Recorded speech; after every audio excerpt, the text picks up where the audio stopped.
Hi everyone, and welcome back. Sorry we had just a few technical difficulties. So just for those that just joined us, I'm just going to start at the beginning. That way you can see it all the same direction. So today on Tuesday's Tips, I want to show you a fun way, simple, easy, inexpensive way to sew on vinyl. I know in the past we've had projects from Jingle All the Way sewing version and Hello Sunshine sewing version, and they had vinyl. So fun. Vinyl is really fun to work with because of the possibilities.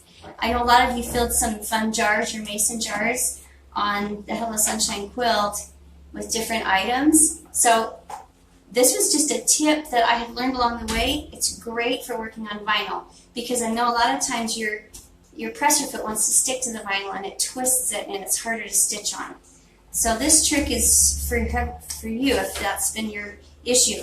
So you'll take your pattern that's in the book and you'll trace it onto a piece of paper, right side up. It doesn't need to be in reverse because you're going to be working with it as if you were looking right at it. Then what I do is I take it, I kind of cut mine down so I've got a manageable size piece of paper, fold it in half again, and it finds my middle for me. I know where the middle is of this pattern, and then I take my vinyl right here, and this is the coolest part. Let me show you. Kimberbell now has packaged vinyl for you. Look, check with your local quilt shop and see if they're carrying the vinyl. You can ask them if they're not to carry that for you. It is fabulous. It comes in 6 by 10 inch sheets. There's 6 sheets in one package. And it is 12 gauge vinyl. It's a really nice thick vinyl. I don't know if you can really see it. It's kind of clear. But really nice vinyl. It's very durable. It's great for stitching on these particular projects. It does come individually wrapped inside of the package to keep those vinyl nice and clear and clean for you. So you'll pull out one piece of the vinyl, and I match the pattern up to make sure my vinyl fully covers my pattern.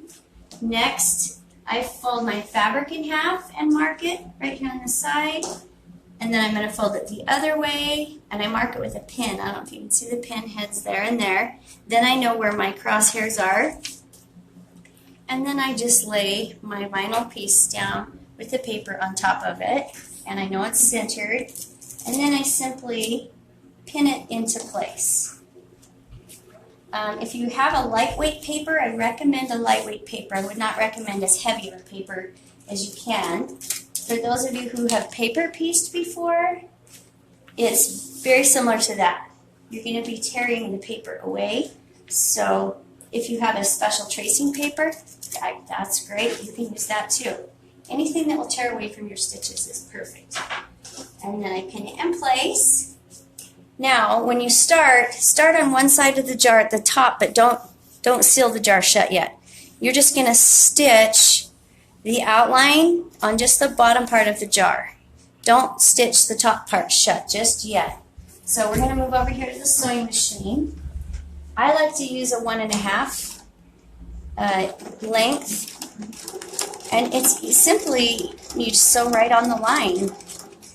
And then make sure you do back stitch at the top of both sides. You'll be happy that you did that when you rip the paper away so it doesn't come off. Alright, so I have here where I've stitched around. At this point I pull out some of the pins because now it's pretty much in place for me. And you're going to reach in between the vinyl and the fabric, and there's your little pockets you've created, and you can put whatever it is you want to put in there. I'm going to drop some cute black buttons in here. And you can fill it. What I love about this is you can fill it as full as you really want to. You just want to make sure that you can sew this line shut, so don't have anything sticking past this line. So I can feel that they're in there. So then I can go back and I will stitch this line shut. And then, let's do that really quickly. I'm going to stitch that line shut. I just feel to make sure there's nothing in the way. And then I'm going to stitch that line shut. Oh, I have it on reverse still. And once you've stitched this line closed, make sure I'm not hitting anything. See how smoothly that your presser foot will run over the paper? I love that it does that. I love that it runs right over the paper with no problems. And once you've stitched that shut, you will continue to finish. If you haven't already stitched the bottom, you can do that now, and stitch around on the top so you have all of those lines stitched. After you've stitched them with a single stitch, that's when you'll rip off this paper. And I'm just going to do a quick job ripping it off so you can see how cute those buttons look inside. You can see that, how fun. And you can see your stitch line is now exposed. The purpose for the top stitching with the paper first is the paper gives you, I'm tearing off a little more than I probably should.